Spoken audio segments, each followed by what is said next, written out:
তালাশ করার সময় পাইব? মা মেয়েরে পাইব? কেউ কারো হবে না। তাহলে দুনিয়াতে কেন আমি দুনিয়া নিয়ে ব্যস্ত? ঠিক না ঠিক বলেন? দুনিয়াতে মৌলার পাগল হয়ে যান, দেখবেন সেখানে আল্লাহ আপনার প্রেমে পাগল হয়ে আপনার খুঁজছে আর সাজিমে স্থান করে দেবে। দুনিয়াতে আল্লাহর পাগল হয়ে যান, আল্লাহ আপনাকে হাসরের মাঠে তালাশ করবে, বার করে দেন, আপনার জান্নাতে নিয়ে যাবে। ঠিক না ঠিক বলেন? হ্যাঁ, আমি যদি একজনের জন্য করি, মেম্বারশিপের জন্য যদি আমি যদি সবসময় যদি ওনার সাথে আমার ভালো সম্পর্ক থাকে, উনি আমার তালাশ করবো, ওনার কোন দেখুন। ঠিক না ঠিক বলেন?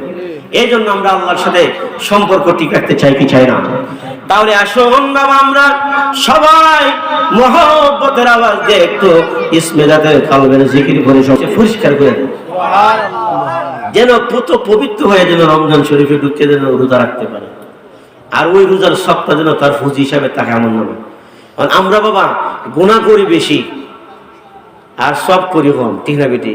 দেহের হিসাব করিয়া বালিশটার মধ্যে আজকে রাত্রে ওয়াজের পর যাইয়া বলে জাবেদ বিল্লাহ হুজুরে ওয়াজ করে গেছে যে আমরা দুনিয়ার মধ্যে শুধু এই নেক কাজ থেকে গুনার কাজ করি বেশি, সেটা হিসাব মিলাই দেখবেন। কি করলেন আপনি? দুনিয়ার জন্য তো অনেক কিছু করছি, আমরা করি না? অনেক কিছু করতেছি এবং করবো যদি বেঁচে থাকি, কিন্তু আখিরাতের জন্য কি করলাম, কবরের জন্য কি করলাম, এটা একটু হিসাবটা মিলাইবেন। পারবেননি? একটা মানে কি দিলাম সাজেশন, রুলস দিছি, পারবেননি সবাই? না কষ্ট হইব বাবা? আমার কথা কি কষ্ট হইতেছে আপনাদের? ওয়াজকে ছেড়ে দিব, বক্তা কিন্তু উপস্থিত আছে, কইলে ছেড়ে দিব, সময় নষ্ট করতাম না, কষ্ট দিতাম না। তাহলে বুঝবেন, এখন এই রমজান শরীফের মাস হলো উম্মতের সঞ্চয়ের মাস। এখন আমরা সারা বছর গুনাহ করলাম, কথা বুঝবেন, গুনাহ করছি, রমজানে আইসা এখন সব করতেছি, ঠিক আছে, আল্লাহ সব দিবে, করলে আল্লাহ আমল করলে সব দিবে। এখন গুনাহ আর সবে যদি সমান সমান হয়, তাহলে থাকবে কি আর ফুজি থাকবে কি? এখন নাই। এখন গুনাহ করছি বেশি, এখন রমজান ইবাদত করছি, এখন গুনাহ আর ইবাদতে সমান সমান। আর যদি মারা যায়, মনে করেন মৃত্যুবরণ হয়ে গেছে, শেষ, ফুজি তো নাই। গুনাহ করছি বেশি, সবও করছি বেশি, সমান সমান হয়েছে, এখন মরে গেছে গিয়া, তখন আপনার সঙ্গী কে হবে? একটু জবাব দেন, কে হবে আপনি আমার সঙ্গে? খবরের সাথে কে হবে? দুনিয়ার সাথে তো অনেকেই অসুস্থ হইলে মা বাবা ভাই বোন জান জ্বালায়, ঠিক না? কুস্তা হইলই, হ্যাঁ হইলই, দুইরে আর কি তো হইছে, ডাক্তারের দ্বারা হইছে, সবাই আসে। কিন্তু ময়রা গেলে বাবা যখন মারা যাবে না, দেহ যখন এই রুহটা যখন থাকবে না, যখন নিতর দেহ হয়ে যাবে, তখন আর কেউ আপনার সঙ্গী হবে না। হবে সঙ্গে? কেউ হবে না সঙ্গে। তখন আপনার পরম বন্ধু হবে কে জানেন? নেক আমল হবে। যদি নেক আমল কইরা যান, তখন ওই কবরে আল্লাহ এবং রাসূলকে পাইবেন। ওয়াজ কি ক্লিয়ার, পরিষ্কার ওয়াজ নাকি ফেস আছে? কথা যাবো ডাইরেক্ট কইমু, ঘুরাই হইছি না, তোমার যে ভূমিকা আমরা দেখতাম না, ডাইরেক্ট কথা কইমু। তো বাবা, ওই কবরে যদি বন্ধু বানাইতে হয় রসুলকে, তাহলে দুনিয়া থেকে ঈমান এবং আমল নিয়ে কবরে যেতে হবে। ঠিক না ঠিক বলেন? এখন মনে করেন আমার মনে করেন একজন লোক বিপদে পড়ছে, তারা আমি চিনি না, দূরে আমার কাছে গেছে, কথা দেখাই। এখন তার সাথে আমার কোনো সম্পর্ক নাই, চিনিও না, তার সাথে সুসম্পর্ক নাই, বিপদে পড়ছে, আমি গিয়ে বন্ধু হইব। যদি সম্পর্ক ভালো থাকে, চিনে আগের থেকে যদি ভালো সম্পর্ক রিলেশন থাকে, তাহলে চেষ্টা করবো যে বিপদ থেকে বাঁচানো যায়।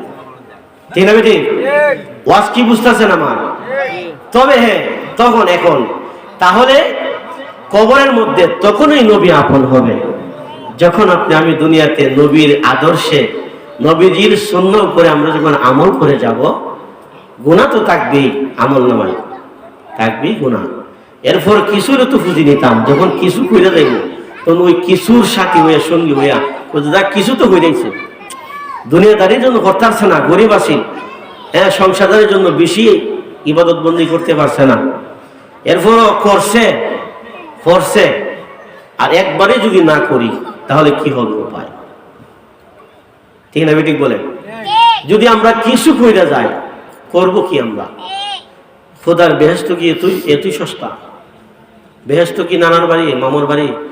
দূর মাইরা নানা যতই না করে, নানা বাড়ি মানুষের যত নিষেধ দিয়ে আস না, তোর জন্য বন্ধ তোর নানা বাড়ির দরজা, এরপরও যাই গিয়া নাই গিয়া, ঠিক না বেটি? তাও যায়, ঠিক না? যখন যায়, কিন্তু বাবা বেহেশত সেটা, বেহেশত সেটা এমনিতেই না, সেটা অনেক মূল্যবান।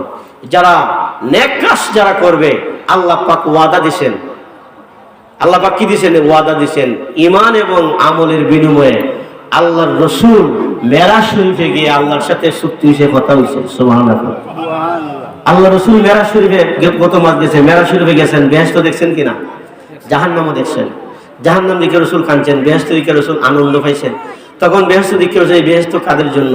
তখন ওয়াদা দিয়েছেন যে রাসূলুল্লাহ, আমি এই বেহেশত আপনার উম্মতের জন্য বানাইছি, যাদের ঈমান থাকবে এবং আমল থাকবে, ঈমান এবং আমলের বিনিময়ে আমি আল্লাহ আজকে মেরাজে আপনার সাথে ওয়াদাবদ্ধ হইলাম, আমার বেহেশত আমি আপনার কাছে বিক্রি করছি।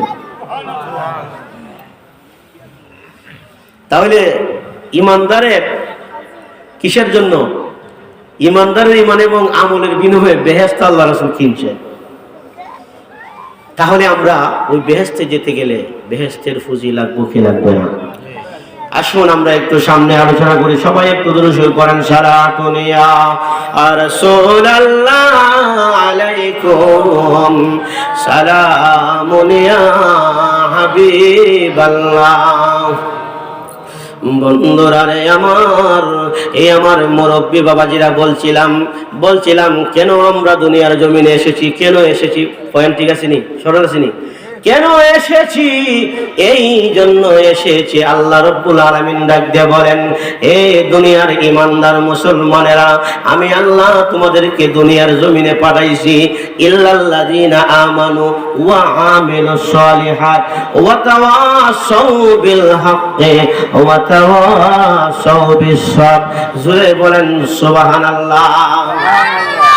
আল্লাহ রাব্বুল আলামিন শুরুতেই বলতেছেন, এই দুনিয়ার মানুষেরা, এই দুনিয়ার মুমিন মুসলমানেরা, তোমরা শোনো রে শোনো, দুনিয়ার জমিনে এই ওয়াল আস, দুনিয়ার জমিনে যারা রয়েছে, আমরা দুনিয়ার জমিনে তোমরা যারা আসো, সমস্ত বান্দাদের উদ্দেশ্যে আমি আল্লাহ সময়ের শপথ করে বলতেছি, সময়ের কসম করে বলতেছি, আল্লাহ রাব্বুল আলামিন, ওগো আল্লাহ, আপনার তো সময়ের, আপনার তো কসম করার কোনো কথা না, শপথ করার কোনো প্রয়োজন হয় না।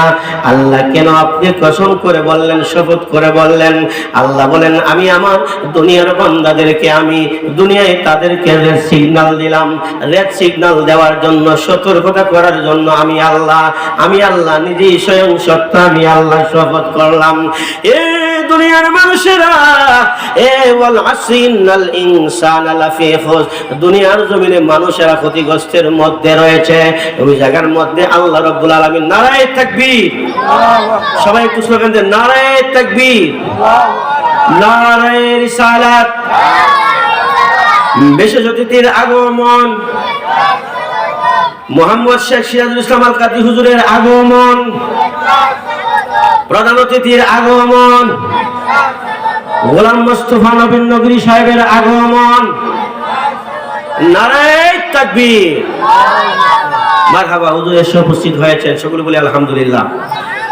আসুন, আমি বলতেছিলাম, আল্লাহ রাব্বুল আলামিন কোরআনের মধ্যে ডাক দিয়ে বলেন, দুনিয়ার সমস্ত মানুষেরা ক্ষতিগ্রস্তের মধ্যে, ওই জায়গার মধ্যে সমস্ত মানুষ ক্ষতিগ্রস্তের মধ্যে, ওই জায়গার মধ্যে যে শব্দটা আল্লাহ রাব্বুল আলামিন বলেছেন, সেটা বলেছেন আপনার আমভাবে খাসভাবে নয়। আবার পরে বলতেছেন ইল্লাল্লাযিনা, ওই জায়গার মধ্যে একটা শর্ত বসায়া দিলেন। সুবহানাল্লাহ। কোন কিরে বাবা, আমি বললাম দুনিয়ার মানুষেরা ইনসান, ইনসান বলতে বোঝায় দুনিয়ার মানুষ ক্ষতিগ্রস্তের মধ্যে আছে। সবার অন্তরের মধ্যে বই ঢুকছে, আরে আল্লাহ কি কয়? আল্লাহ দি কি কয়? দুনিয়ার সমস্ত দুনিয়ার মানুষেরা ক্ষতিগ্রস্তের মধ্যে। কিন্তু না রে বাবা না, আমার দয়াল আল্লাহ আরেকটু সামনে গিয়ে বলতেছেন, দেখেন কত সুন্দর করে বলতেছেন, ইল্লাল্লাযীনা আমানু, তবে হে তারা ব্যতীত যাহারা, আমানু এক নম্বরে যারা ঈমান আনছে, তারা ক্ষতিগ্রস্তের অন্তর্ভুক্ত নয়। চিল্লায় কি বলা যাবে? মারহাবা। বাবা আলোচনা বুঝবেন, এই আয়াতের মধ্যে 4টা পয়েন্ট রয়েছে। ওই 4টা পয়েন্ট আপনারা একটু বুঝবেন, শর্ট সময়ে আমি শেষ করে দিব। 4টা পয়েন্টের মধ্যে 1 নাম্বার পয়েন্ট হলো, 1 নাম্বার সত্য, যাদের মাঝে ঈমান আছে, যার অন্তরে ঈমান আছে, আল্লাহ বলেন তারা ক্ষতিগ্রস্তের মধ্যে না। 2 নাম্বার পয়েন্ট হলো ওয়া আমিলুস সালিহাত, যার মাঝে নেক কাজ থাকবে, নেক আমল থাকবে, সুবহানাল্লাহ, তারা ক্ষতিগ্রস্তের মধ্যে না। 3 নাম্বার বলছেন ওয়া তাওয়াসাউ বিল হক, যার মধ্যে হক থাকবে, হক বুঝবে, হক মানবে, ওই দুনিয়ার ওই মানুষ ক্ষতিগ্রস্তের অন্তর্ভুক্ত নয়। 4 নাম্বার হইল ওয়া তাওয়াসাউ বিস সবর, যার মধ্যে সবর থাকবে, ধৈর্য থাকবে, বিপদে আপদে সদা সর্বদাই আল্লাহ যারে যে সময় যে হালতে থাকে, যে হালতে রাখে, ওই হালতের উপরে তাইকা যখন সে সবরকারী হয়ে থাকবে আল্লাহর উপরে, ওই বান্দা ক্ষতিগ্রস্তের মধ্যে না। যদি ওই বান্দারা দুনিয়ার যুগে যার কাছে ঈমান থাকবে, আমল থাকবে এবং হক থাকবে এবং সবর থাকবে, যদিও দুনিয়ার জমিনে